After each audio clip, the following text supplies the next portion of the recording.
Hi viewers, welcome to our channel. ప్రస్తుతం మనతో పాటు సీనియర్ జర్నలిస్ట్ దాము బాలస్వామి వారితో మాట్లాడదాం. నమస్కారం సార్. నమస్తే సార్, రణబీర్ కపూర్ రాముని పాత్రలో అండ్ సాయి పల్లవి సీత పాత్రలో ఒక రామాయణం మూవీ తెరకెక్కిస్తున్నారు సార్. అయితే ఈ రామాయణం మూవీ ఇప్పుడు ఒక ఇష్యూలో ఇరుక్కుంది, అది కూడా అల్లు అరవింద్ గారితో అంటున్నారు. ఏ ఇష్యూ సార్, ఏం జరిగింది అసలు?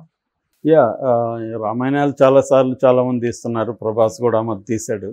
సో ఇప్పుడు ఒకటి వైరల్ అవుతుంది. అదేంటంటే సాయి పల్లవి సీతగా చేస్తుంది. రణబీర్ కపూర్ మన అనిమల్తో తెలుగు వాళ్ళకి కూడా దగ్గర అయ్యాడు. తను రాముడిగా యాక్ట్ చేస్తున్నాడు. అట్లాగే కేజీఎఫ్ హీరో యష్ అతనేమో విలన్గా అంటే రావణాసుడిగా చేస్తున్నాడు. సో అతను కో ప్రొడ్యూసర్ కూడా దీనికి ప్రొడ్యూసర్ అయితే నమిత్ మల్హోత్రా, కో ప్రొడ్యూసర్గా యష్ చేస్తున్నాడు కేజీఎఫ్ హీరో. ఇక డైరెక్టర్ వచ్చి నితీష్ తివారీ డైరెక్టరు. సో ఇక మిగతా క్యారెక్టర్లు తీసుకున్నప్పుడు రణబీర్ కపూర్ రాముడు, ఈమె మన సాయి పల్లవి సీత, లక్ష్మణుడిగా నవీన్ పోల్సిట్ అంటున్నారు. అట్లాగే హనుమంతుడిగా సన్నీ డియోల్, కుంభకర్ణుడిగా బాబీ డియోల్ సన్నీ డియోల్ కొడుకు, తర్వాత కైకేయిగా లారాదత్త, శూర్పణఖగా రకుల్ ప్రీత్ సింగ్, దశరథుడిగా అమితాబ్ బచ్చన్. సో ఇలాగా మల్టిపుల్ కాస్టింగ్ ఇంట్రెస్టింగ్ ఉంటుంది. వీళ్ళందరినీ మనం ఆ పాత్రలో ఊహించుకుంటే, అంటే సాయి పల్లవిని కూడా సీతగా ఊహించుకోవడం అనేది కొంత విచిత్రంగా ఉంది. దాని మీద చాలా వ్యతిరేకత కూడా ఉంది. ట్వీట్లో చూస్తే సాయి పల్లవి సీత ఏంటి అన్నట్టుగా, అంటే ఒక హుందా ఒక వ్యవహారం ఉండాలి కదా సీతకి, ఈమెను చూస్తే చిన్నపిల్లలాగా ఉంటుంది అన్న ఇది వస్తుంది. కాకపోతే రణబీర్ కపూర్ రాముడు అయినప్పుడు సాయి పల్లవి సీత అయితే తప్పే ఉందనే అనేవాళ్ళు ఉన్నారు. బట్ యాష్ మాత్రం రావణాసుడికి బ్రహ్మాండంగా ఉంటాడనేది చాలామంది చెప్తున్నారు. యాష్ సూపర్గా సరిపోతాడు, అసలు యాష్ సినిమానే అవుతుంది అనేది కూడా చెప్తున్నారు. రణబీర్ కపూర్ కూడా ఎంత మంచి యాక్టర్ మనం చూసాము దీంట్లో. యాక్చువల్గా ఇది ఇప్పుడు ఇండియాలోనే అతి పెద్ద బడ్జెట్ సినిమా అని కూడా చెప్తున్నారు. దీన్ని 2 పార్ట్లుగా తీయబోతున్నారు. ఫస్ట్ పార్ట్కి 835 కోట్లు బడ్జెట్ అని చెప్తున్నారు. ఇప్పటివరకు పెద్ద బడ్జెట్ సినిమా వచ్చి బ్రహ్మ, అది 450 కోట్లు.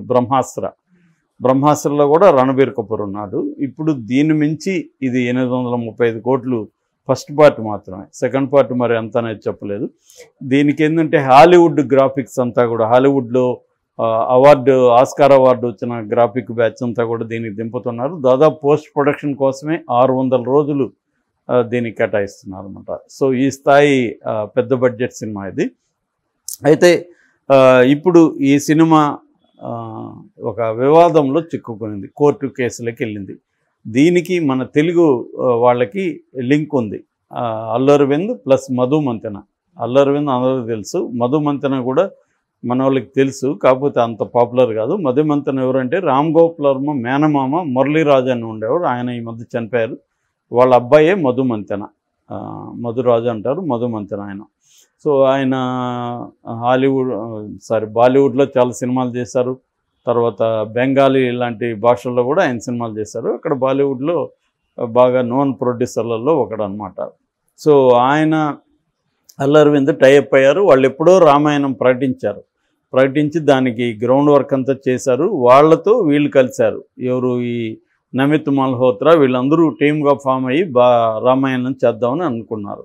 అప్పుడే వీళ్ళే దీని రామాయణ్ అనే టైటిల్ కూడా వీళ్ళే రిజిస్ట్రేషన్ చేశారు.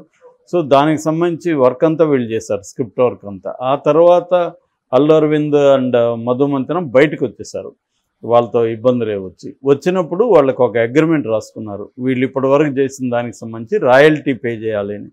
సో అయితే ఆ రాయల్టీ బిగినింగ్ కొంత ఇచ్చారు, కానీ తర్వాత వాళ్ళు ఇవ్వడం మానేశారు. సో దానివల్ల ఇప్పుడు వీళ్ళు దీని మీద కోర్టుకి వెళ్ళారని చెప్తున్నారు మధు మంతెన, అల్లు అరవింద్. సో మాకు రాయల్టీ ఇవ్వకుండానే వీళ్ళు షూటింగ్ మొదలుపెట్టి చేసుకుంటున్నారు. సో దీన్ని చేయడానికి వీల్లేదని, అందుకని ఇప్పుడు రామాయణ ఆగిపోయిందని చెప్తున్నారు. సాయి పల్లవి ఏమో హైదరాబాద్ వచ్చేసింది, రణబీర్ కపూర్ ఏమో అమెరికా వెళ్ళాడు. అందుకని ఇది ఆగిపోయింది సినిమా. మరి కోర్టుల్లో తేలుతుందా, లేకపోతే వీళ్ళు ఏమైనా కోర్టు బయట పరిష్కరించుకుంటారా అనేది కూడా చూడాల్సిన విషయం. ఎందుకంటే అల్లు అరవింద్, మధు మంతెన దీన్ని ఒక ప్రెస్టీజియస్ ప్రాజెక్టుగా, ఇండియాలోనే ఒక పెద్ద ప్రాజెక్టుగా చేద్దామనేది అనుకున్నారు. అంటే మనకేందంటే ఇప్పుడు హాలీవుడ్ కంటే గ్రీకు పురాణాలని వాళ్ళు ఎక్కువ తీసుకుంటారు. వాటిని బేస్ చేసుకుని వాళ్ళు ఫాంటసీ క్యారెక్టర్ క్రియేట్ చేసుకుంటారు. ఈ మధ్య వాళ్ళు కూడా అవతార్ లాంటి సినిమాల్లో ఇండియన్ మన రాముడు, మన కైండ్ ఆఫ్ కృష్ణుడు, ఈ క్యారెక్టర్ని వాళ్ళు కూడా వాడుకోవడం మొదలుపెట్టారు. అందుకని అవతార్లో అన్నీ కూడా బ్లూలో నీలి రంగులో ఉంటుంది. మనకి నీలిమేఘ శ్యాముడు అని కూడా రాముడిని అంటుంటారు. అలాగా అక్కడ ఇది చేస్తారు. కానీ ఇప్పుడు ఏమైందంటే మన వాళ్ళే మన భారత రామాయణాలని పెద్ద ఎత్తున తీయడం అనేది మొదలుపెట్టారు. ఆల్రెడీ నిజానికి భారతాన్ని సోషల్గా అప్లై చేస్తూ, రామాయణాన్ని సోషల్గా అప్లై చేస్తూ అనేక సినిమాలు వచ్చాయి. మనకి దళపతి లాంటి సినిమాలు అంతా భారతాన్ని బేస్ చేసుకొని వచ్చాయి కదా. సో ఈవెన్ బాహుబలికి కూడా భారతం చాలా ఉపయోగపడింది అనేది వాళ్ళు చెబుతారు.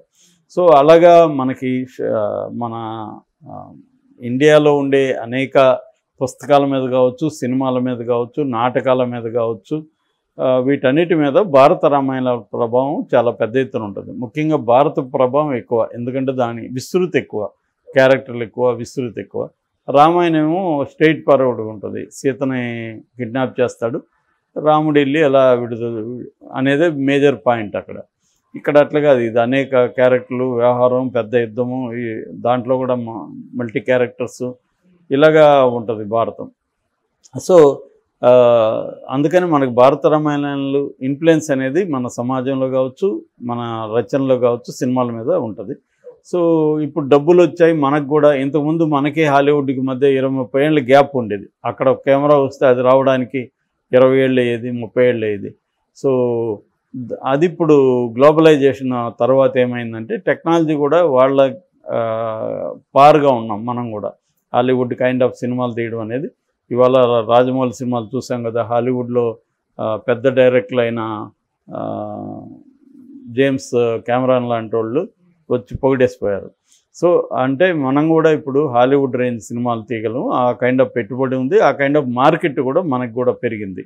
వరల్డ్ వైడ్ రిలీజ్ చేయడం, జపాన్లో, చైనాలో కూడా మన సినిమాలు పెద్దగా ఆడడం. సో వరల్డ్ వైడ్గా ఇండియన్స్ కూడా విస్తృతంగా ఉండడం. సో దీనివల్ల మన మార్కెట్ పెరిగింది. రెండోది ఓవరాల్గా వెల్త్ పెరిగిన సెక్టర్ ఒకటి బలంగా పెరిగింది ఇండియాలో కూడా. ఈ సెక్టర్కి డబ్బులు ఖర్చు పెట్టడం, 1000 రూపాయలు పెట్టి సినిమా చూడడం అనేది చాలామందికి పెద్ద విషయం కాదు. సో వీటన్నిటి రీత్యా ఏమైందంటే మన మార్కెట్ కూడా బాగా విస్తరించింది.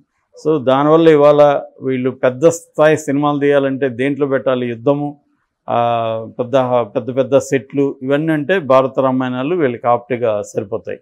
సో రెండోది ఏంది, ఆ క్యారెక్టర్లు ఆల్రెడీ ప్రజలకి తెలుసు కాబట్టి ఆ క్యారెక్టర్లు కొత్త వాళ్ళని పెట్టడం వల్ల కొత్త రకమైన ఒక ఇంటర్ప్రిటేషన్ ఉంటుంది. రెండో టెక్నాలజీ, బాణాలు వేయడం. ఇప్పుడు టెక్నాలజికల్గా చూసుకున్నప్పుడు గ్రాఫిక్స్లో ఎఫెక్టివ్గా, మోర్ బిలీవబుల్గా చేయొచ్చు. సో ఆ యాంగిల్లో ఇప్పుడు ఇది కూడా ఇంటర్నేషనల్ స్టాండర్డ్స్లో ఈ సినిమా చేస్తున్నారు.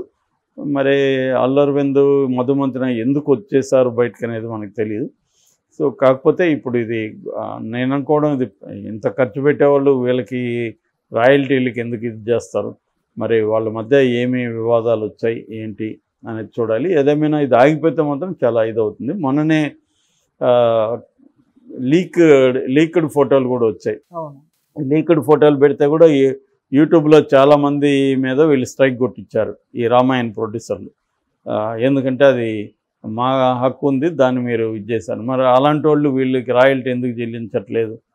సో నిజానికి అదొక కామెడీ. ఏంటంటే రామాయణమే ఎవరిది కాదు, వీళ్ళేమో మాదని క్లెయిమ్ చేసుకోవడం. రామాయణమే కాపీ కదా, వీళ్ళు కాపీ కొట్టేదే రామాయణం కొడతారు. దాన్ని కూడా స్ట్రైక్ కొట్టించి వాళ్ళ ఆ ఛానల్ని ఇబ్బందులు పెట్టే కార్యక్రమం ఈ ప్రొడ్యూసర్లు చేశారు. మరి ఇప్పుడు ఈ కేసుని ఎలా ఎదుర్కొంటారనేది మనం చూడాలి. Okay sir, thank you so much.